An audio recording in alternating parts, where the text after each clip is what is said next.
What is investment risk?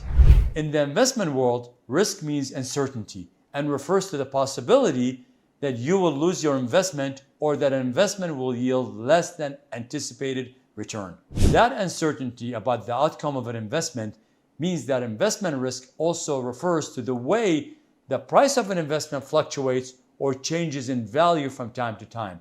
It is price volatility.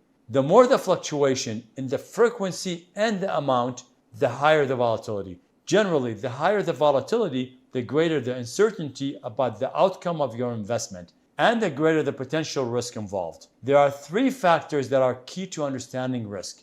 1. The risk-return trade-off. 2. The investment planning time horizon. And 3. The different types of risks that exist.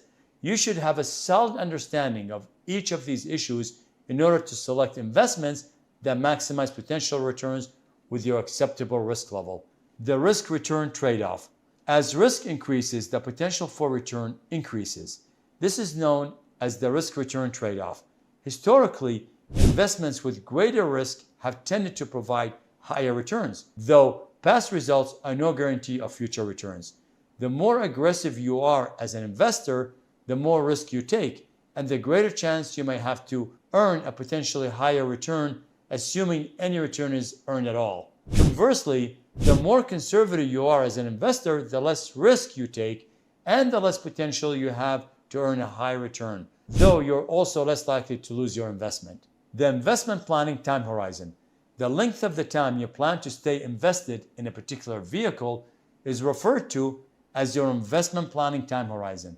Generally speaking, the longer your time horizon, the more you may be able to afford to invest more aggressively in higher risk investments. This is because the longer you can remain invested, the more time you'll have to ride out fluctuations in the hope of getting a greater reward in the future.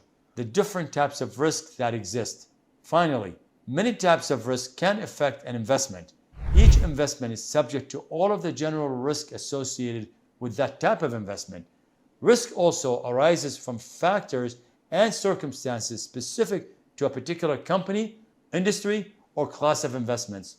Note, all investings involve risk, including the potential loss of principal, and there is no assurance that any investment strategy will be successful. Your risk tolerance may not be static, although authorities argue about this. Personal and outside factors may influence your risk tolerance at any given time or over a period of time. So you might expect changes in your feelings about risk when there are increases or decreases in your family obligations, major shifts in the economy, or other such circumstances. It is wise to be prepared to modify your investment plan should such changes occur.